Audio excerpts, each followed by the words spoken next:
Welcome back to another Cooking with Lakers. How are the Christmas preparations going? I hope you're having fun with them.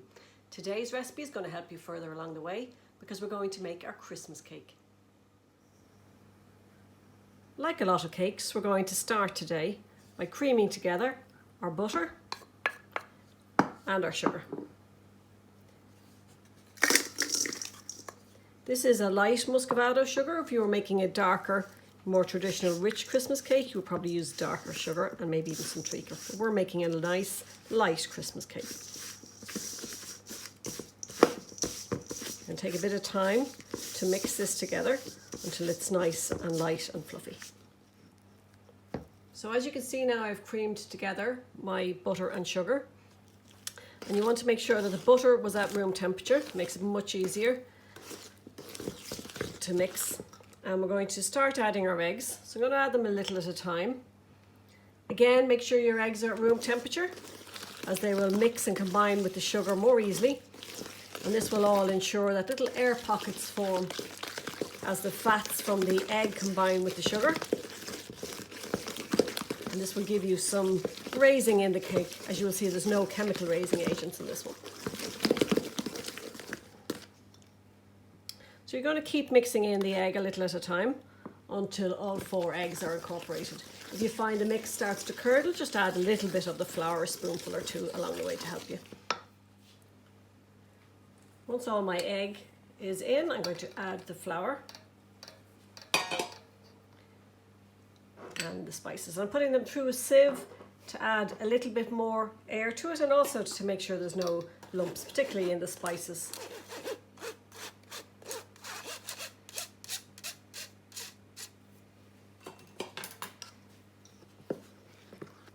And now once again, I'm going to mix this thoroughly.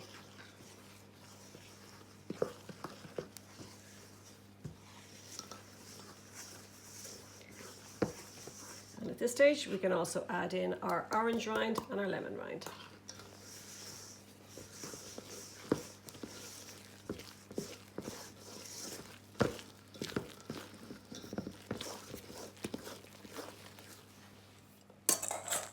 I have a separate bowl here, and I've mixed together my raisins, sultanas, candied peel, cherries.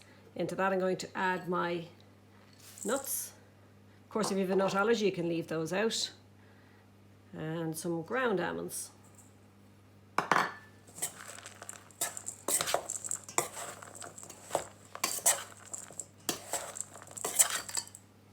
And then my 2 tablespoons of whiskey. It's an optional extra. If you don't want to add any alcohol into it, you could just perhaps add 2 tablespoons of any liquid. For example, the orange that you have grated the rind of, you could pop 2 tablespoons of orange juice into that. Next thing, I'm going to combine them all together. So pop our fruit and nuts in on top of our egg, flour, butter mixture. Nice and gently now I'm going to mix it all together.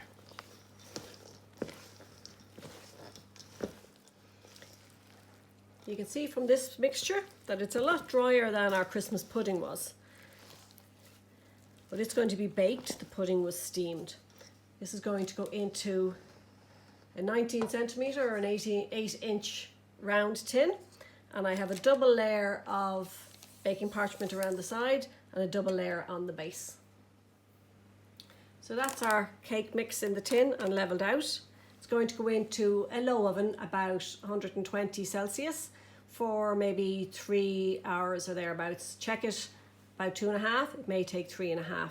If it starts to get too brown on the top before the inside is cooked, just loosely cover it with some baking parchment and pop back in. That way you won't get it dark on the top.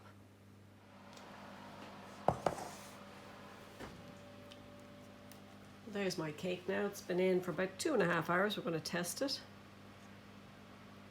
Perfect. It's done beautifully. I'm going to let that rest and cool overnight in its tin.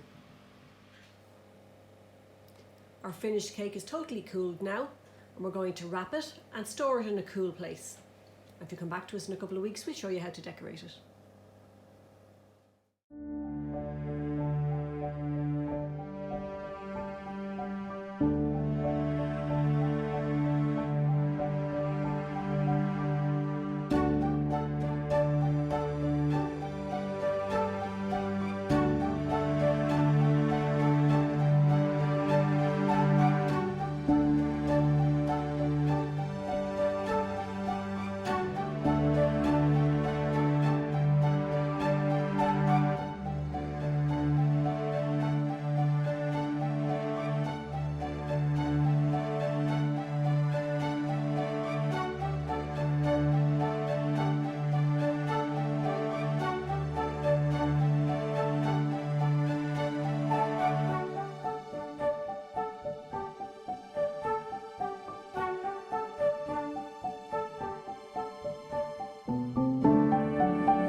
you.